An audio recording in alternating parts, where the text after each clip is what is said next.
Оперативна інформація станом на 18:00 24 березня щодо російського вторгнення. Триває 29-та доба героїчного протистояння українського народу російському воєнному вторгненню.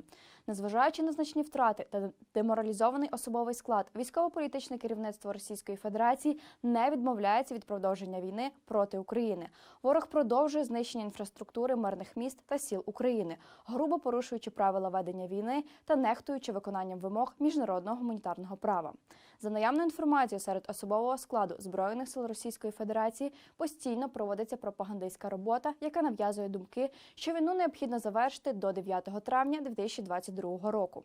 Переважна більшість медичних установ Російської Федерації в населених пунктах неподалік території України зайняті пораненими військовослужбовцями Збройних сил Російської Федерації, які брали участь у війні з Україною та мали бойові зіткнення з підрозділами Сил оборони. В терміновому порядку ворог вживає заходів для відновлення боєздатності військових частин повітряно-десантних військ, що зазнали критичних втрат як в живій силі, так і в бойовій техніці. Незважаючи на активні заходи підрозділів Федеральної служби безпеки Росгвардії інформаційно-психологічних операцій, які здійснюють свою діяльність на тимчасово зайнятій території України, російські окупанти стикаються з величезними труднощами контролю за населенням на зазначених територіях. Спроби встановлення бутафорської проросійської влади з числа зрадників та колаборантів не мають підтримки з боку місцевого населення.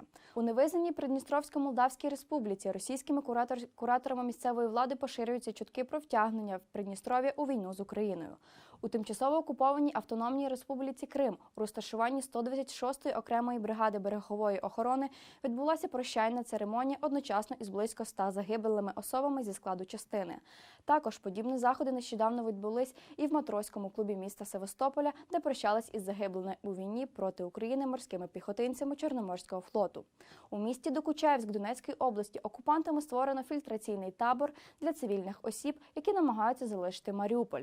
Із затриманими людьми каральні органи ФСБ РФ проводять так звані фільтрувальні заходи. В районах населених пунктів Кремінка, Рубіжне зафіксовано факти насильної евакуації окупантами громадян України та вивезення їх на територію Воронезької області. В деяких населених пунктах Чернігівської області, які тимчасово зайняті окупаційними військами, відзначаються факти вилучення тракторів у місцевих аграріїв. Сільгосптехніку використовують для евакуації підбитої техніки окупантів. У Харківській області батальйонно-тактична група зі складу 59-го танкового полку Західного військового округу, яка діяла у напрямку Харкова, потрапила під вогонь української артилерії. Зведеному підрозділу завдано значних втрат у живій силі та техніці. Разом переможемо! Слава Україні!